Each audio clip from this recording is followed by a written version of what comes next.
الحمدللہ، بسم اللہ الرحمن الرحیم۔ تو بریک سے پہلے ایک بہت ہی اہم صفت جو انسان کے اندر ہونی چاہیے، جس کی وجہ سے سوسائٹی کے اندر، اجتماعیت کے اندر، آپس کے اندر پیار، محبت، اتفاق، اتحاد اس سے پیدا ہوتا ہے، وہ صفت ہے تواضع، انکساری، عاجزی۔ The fantastic quality I was speaking about before the break, which brings about love and affection and brings closeness amongst the people and gels the society together. One of those great qualities is the quality of being humble, meek, humility, etc. And I was giving examples that as a leader, whichever sphere you are in, whether you're in your own family or whether you are in a larger organization or in the outside world, as a responsible person، ایک ذمہ دار ہونے کی حیثیت سے، چاہے اپنے گھرانے کے ہو یا کسی باہر کسی آرگنائزیشن کے اندر ہو، تو اس کے اندر دوسروں کو اپنے سے بہتر، دوسروں کی خدمت کرنے کی انسان کوشش کرے۔ خیر، ایک دو سوالات آئے تھے تو ایسے کریں گے تو ان سوالات کی طرف بھی جاتے ہیں، کچھ آن لائن کوئی کالز بھی آئے ہیں، کالز بھی لے لیتے ہیں اور پھر انشاءاللہ باقی جو سوال ہیں ان کی طرف بھی جاتے ہیں۔ کالز کی طرف جاتے ہیں۔ جی السلام علیکم ورحمۃ اللہ وبرکاتہ۔ وعلیکم السلام ورحمۃ اللہ وبرکاتہ۔ مولانا صاحب، بہت ہی ایک جو ٹاپک آپ ڈسکس کر رہے ہیں غرور کے بارے میں اور عاجزی انکساری کے بارے میں، تو ایک مسلمان جب سجدہ کرتا ہے اور جب زمین کے اوپر اپنا ناک رگڑتا ہے اور اللہ تعالیٰ کو بڑا مانتا ہے اور کہتا ہے کہ میں نے اپنے آپ کو جھکا دیا، اللہ کے سامنے جھکا دیا، تو پھر اس کے ساتھ ہمارا دل بھی جھکنا چاہیے اور دماغ بھی جھکنا چاہیے، کیونکہ ہم اپنے آپ کو اللہ کے سامنے جھکانے کا مطلب یہی ہوتا ہے کہ ہم اپنے آپ کو اللہ کے سپرد کرتے ہیں۔ اور جتنی ناراضگی اللہ تعالیٰ کو غرور کے ساتھ ہوتی ہے، آپ مجھ سے زیادہ جانتے ہیں کہ اس قدر کہ ایک رتی برابر بھی آپ کے دل میں غرور ہے تو اللہ تعالیٰ کو وہ بھی نہیں پسند۔ تو پھر جو ہماری آنکھیں، ہمارے ناک، ہمارے جسم، ہماری ہر زندگی موت، ہر چیز جس کے ہاتھ میں ہے، اسی نے ہمیں یہ سب کچھ نوازا ہے۔ تو جب اللہ تعالیٰ ہمیں نوازنے والا ہے، اللہ تعالیٰ ہمیں یہ سب چیزیں دینے والا ہے، تو پھر انسان کے پاس تو چوائس ہی نہیں ہے غرور کرنے کی۔ لیکن ہم لوگ اگر کپڑے پہنتے ہیں تو دوسروں سے بہتر، مطلب اچھے کپڑے پہننے چاہیے اس خیال سے کہ میں اچھا لگوں، لیکن دوسروں کو نیچا دکھانے کے لیے اگر گاڑی خریدیں گے، گھر خریدیں گے، مطلب کہ ہر چیز میں اتنی نمود و نمائش اور اتنا دکھاوا ہو گیا ہے کہ مطلب یہ ہماری زندگی کا مقصد بن گیا ہے، دکھاوا، نمود و نمائش ہماری زندگی کا مقصد بن گیا ہے۔ حالانکہ سجدہ کرنے والا کیسے غرور کر سکتا ہے؟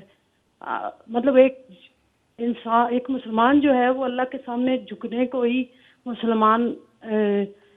ایک مسلمان کا مقصد ہے کہ ہم اللہ کے سامنے جھک جائیں، جو کچھ بھی اللہ تعالیٰ کی رضا ہے اس کے سامنے جھک جائیں۔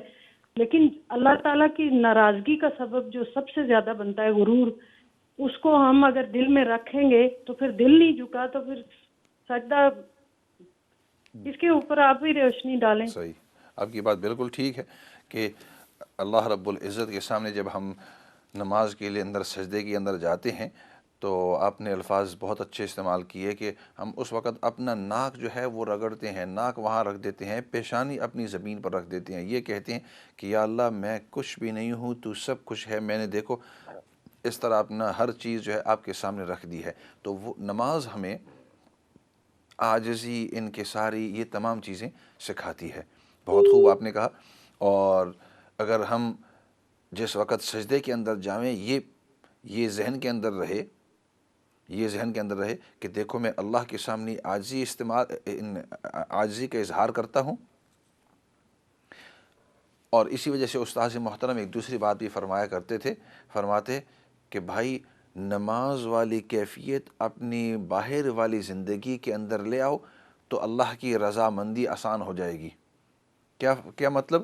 فرمایا جس طرح آپ نماز کے اندر ہوتے ہیں اور اس وقت کہ اللہ رب العزت مجھے دیکھتے ہیں، میں نیچے ہی دیکھتا رہوں، اپنی عاجزی انکساری کا اظہار کرتا رہوں، دنیا نہ اس کی بات کروں نہ اس کی طرف توجہ دلاؤں، میرا مقصد اللہ کی رضامندی ہے، اس وقت جو انسان کی حالت ہوتی ہے حرام سے بچنا، جو ان چیزوں سے نماز ٹوٹ جاتی ہے ان سے دور رہنا، وہ مجھ سے صادر نہ ہوں. I don't commit anything that is going to break my namaz or invalidate my salah. So similarly, your state in the situation of salah should be your state outside salah as well. And then you'll notice that the pleasure of Allah subhanahu wa ta'ala will be so much more easier to acquire. ایسا کرتے ہیں، دوسری کال بھی آئی ہوئی ہے تو اس کال کو بھی لے لیتے ہیں اور پھر واپس جاتے ہیں یہ جو سوالات ہوئے ہیں ان سوالات کی طرف. السلام علیکم ورحمۃ اللہ وبرکاتہ. وعلیکم السلام ورحمۃ اللہ وبرکاتہ. مولانا انکل. وعلیکم السلام ورحمۃ اللہ. بیٹا are you okay? Alhamdulillah, I'm okay. How are you? Alhamdulillah. Always good to hear from you. I have a question. Ji, go on. A few years ago, I was a bit ill, so my grandma said that if I were to get better, then they'd donate sugar in my weight. So they still haven't done that. So would you advise that we do the donate sugar in my weight or just give sadaqah to charity? Well, I just hope that you're not very, very big. That's all I say. Otherwise, your grandma is going to really lose out. Not really. That's only a joke. ٹھیک ہے انشاءاللہ. Keep listening and I will definitely answer that inshallah. اگلی کال کی طرف جاتے ہیں. We'll go towards the next call. جی السلام علیکم ورحمۃ اللہ. وعلیکم السلام ورحمۃ اللہ وبرکاتہ. جی محترم،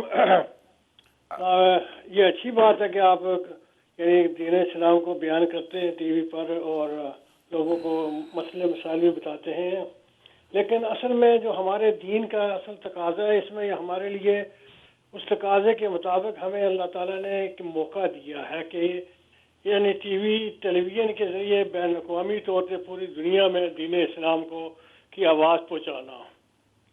تو اللہ تبارک و تعالیٰ نے جو دین نازل فرمایا اس کے متعلق فرمایا کہ لِیُظْہِرَهُ عَلَى الدِّینِ کُلِّهِ، تمام دینوں پر اس کو غالب کرنا، یعنی باقی تمام ادیان کو محو کر دینا ہے. اس کے سامنے وہ گویا کہ منسوخ ہو گئے جو اصلی دین تھے نبیوں پر جو نازل کیے تھے، اور جو باقی غیر اسلامی دین تھے ان کو اللہ تعالیٰ نے اس کو مٹا دیا ہے. مٹانے کے لیے دین کو نازل فرمایا. اور یہ اب فرمایا کہ کان الناس امۃ واحدۃ فبعث اللہ النبیین مبشرین ومنذرین وانزل معهم الکتاب بالحق لیحکم بین الناس فیما اختلفوا فیہ. تو اللہ تبارک و تعالیٰ نے انسان کو ابتداءً صرف تمام انسانوں کو اپنی مقصد عبادت کے لیے ایک امت کے طور پر ایک دین پر عمل کرنے کے لیے، ایک دین پر قائم رہنے کے لیے پیدا فرمایا تھا. لیعبدوا وما خلقت الجن والانس الا لیعبدون. صحیح. اور دوسری جگہ اللہ نے فرمایا کہ لم یکن الذین کفروا من اہل الکتاب والمشرکین منفکین حتی تأتیہم البینہ، کہ اس وقت دین نزول کے وقت صرف بنی یہود و نصارہ ہی تھے، مشرکین تھے جو اپنے آپ کو دین کا بڑا ٹھیکیدار سمجھتے تھے. تو اللہ تبارک و تعالیٰ نے ان کی اس جھوٹے دعوے کو مٹا دیا کہ تمہارا دین کے ساتھ یہ دین اصل دین یہ نہیں ہے جو ابراہیم علیہ السلام کا دین تھا، جو نبیوں پر جو اللہ تعالیٰ نے نازل فرمایا. اصل میں یہ ہے حتیٰ تأتیہم البینۃ رسول من اللہ یتلو صحفا مطہرہ. تو اب ضرورت اس بات کی ہے، گزارش کرنا یہ مقصد ہے کہ دین اسلام کو اس طرح یعنی کہ جامع انداز میں لوگوں کے سامنے بیان کیا جائے جس میں اصل مخاطب صرف ہمارے یہ ہاتھ پاؤں دھونے والے مسائل والے لوگ نہ ہوں، بلکہ بین الاقوامی طور پہ غیر مسلم لوگ ہوں، پڑھے لکھے ہوں، اور جامع طور پر اگر وہ اعتراض کرے تو ان کے پاس ہمارے لیے ایک جامع دین کی تعریف ایسی ہو کہ جو بھی سنے غیر مسلم اس پر اثر ہو. جیسا کہ یعنی کہ حضور صلی اللہ علیہ وسلم کے پاس آنے والے غیر مسلموں کا، عیسائیوں کا اور دوسروں کے اوپر اثر ہوتا تھا، ہمارے لیے بھی. تو اس سے فائدہ اٹھانا یہ ہے ہماری ذمہ داری کہ ہم اس امت میں